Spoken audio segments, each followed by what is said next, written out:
మేము అప్లై చేస్తే ఇస్తారా ఇయ్యరా చెప్పరు. ఒకవేళ ఇస్తే మళ్ళీ క్యాన్సిల్ చేస్తారు, ఇస్తే క్యాన్సిల్ చేస్తారు, ప్లేస్ మారుస్తారు, మళ్ళీ పర్మిషన్ ఇస్తారు, మళ్ళీ ప్లేస్ మారుస్తారు, లాస్ట్ పర్మిషన్ క్యాన్సిల్ చేస్తారు. లాస్ట్కు చివరకు మేము ఎట్టి వస్తా పోతాము అని చెప్పి పోవడానికి డిసైడ్ అయ్యి అన్ని ఏర్పాట్లు చేసుకొని బయలుదేరే టైంకు మళ్ళీ పర్మిషన్ ఇస్తారు. ఈరోజు కూడా మేము 4th నాడు పర్మిషన్ అప్లై చేసినాం. ఈరోజు పర్మిషన్ క్యాన్సల్, పర్మిషన్ ఇవ్వమని చెప్పంటున్నారు. ఎందుకంటే ఆల్రెడీ బీఆర్ఎస్ పార్టీకి పర్మిషన్ ఇష్టమంటున్నారు.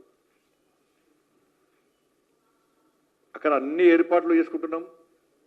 ఇవాళ సడన్గా ఫోన్ చేసి మీరు వేరే డివిజన్లో పెట్టుకోవాలంటున్నారు. వాళ్ళే మా ప్రోగ్రామ్ కూడా ఎలక్షన్ కమిషన్ అధికారులు వాళ్ళే డిసైడ్ ఇస్తున్నారు మేము ఏడు పెట్టుకోవాలని కూడా. కానీ బీఆర్ఎస్ వాళ్ళకు కాంగ్రెస్ వాళ్ళకు వాళ్ళిద్దరికీ ఎక్కడంటే అక్కడ పర్మిషన్లు. వాళ్ళు స్వేచ్ఛగా మీటింగ్లు పెట్టుకోవచ్చు, బ్రహ్మాండమైన ఏర్పాట్లు చేసుకోవచ్చు. ఎన్నికల ఖర్చు చూడరు వాళ్ళది. వాళ్ళ పర్మిషన్ల గురించి వాళ్ళు అడగరు. వాళ్ళకి ఎక్కడ అడ్డంకులు రావు. వాళ్ళను ఎవ్వరు ఆపరు. పూర్తి స్వేచ్ఛ ఉన్న జూబ్లీస్లో వాళ్ళకు. కానీ భారతీయ జనతా పార్టీ మీటింగ్ పెట్టాలంటే 3 రోజుల ముందు పర్మిషన్ అప్లై చేస్తే ఆ రోజు పొద్దున్నే వస్తుంది పర్మిషన్. ఏ రోజు మీటింగ్ పెట్టుకుంటే పొద్దున పర్మిషన్ వస్తుంది. మేము అటో స్పీకరు ఇటో స్పీకర్ పెట్టుకొని ఒక మౌత్ పీస్ పెట్టుకొని ఒక రథం పెట్టుకొని మాట్లాడాలి. వాళ్ళు మాత్రం మొత్తం డీజేలు, మొత్తం ఎల్ఈడి బోర్డ్స్, స్క్రీన్స్, 2 పార్టీలు.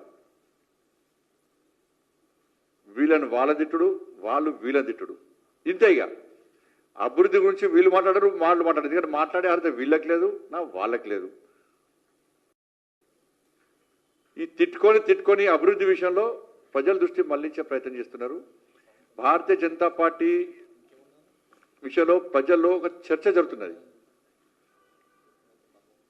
వాళ్ళు అనేక మంది నాయకులు డోర్ టు డోర్ క్యాంపెయినింగ్ చేస్తున్నప్పుడు మేము బీఆర్ఎస్ మీద కోపంతోనే కాంగ్రెస్ పార్టీ కొట్టేసినాం. ఇవాళ కాంగ్రెస్ మీద కసి ఉంది మాకు. అది తీర్చుకోవడానికి ఇలా మేము బీజేపీకి ఓటయ్యబోతున్నాము అని చెప్పించి స్పష్టంగా ప్రజలందరూ చెప్తున్నారు.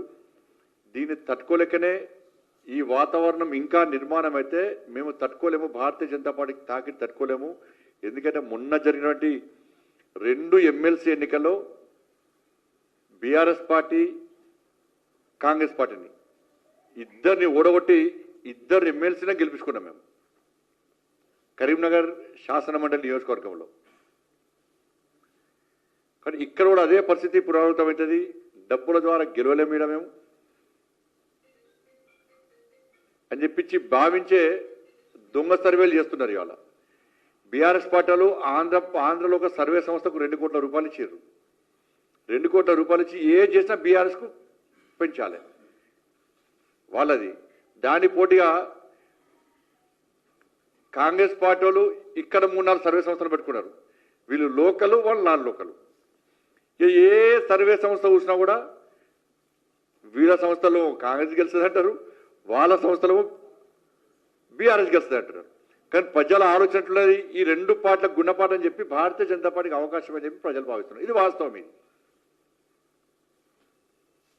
దీన్ని గుర్తించిన తర్వాతనే ఇవాళ కాంగ్రెస్ పార్టీ ఒక అడుగు ముందుకేసి తురుగోళం మెప్పు పొందడానికి ఇవాళ ముందుకు వస్తూ ఉన్నది.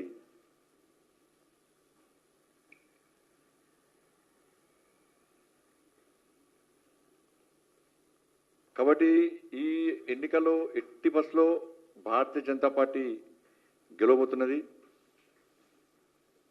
ఇది బీజేపీకి ఎన్ఎంసీ అంటే ఏంటిది? ఐఎంసీ. బీజేపీ వర్సెస్ ఐఎంసీ మధ్య పోటీ. తెలంగాణలో మొదటిదాకా ఐఎన్సీ ఉండే, ఇండియన్ నేషనల్ కాంగ్రెస్ ఉండే. ఇప్పుడు తెలంగాణలో కాంగ్రెస్ పార్టీ పేరు మార్చుకున్నది,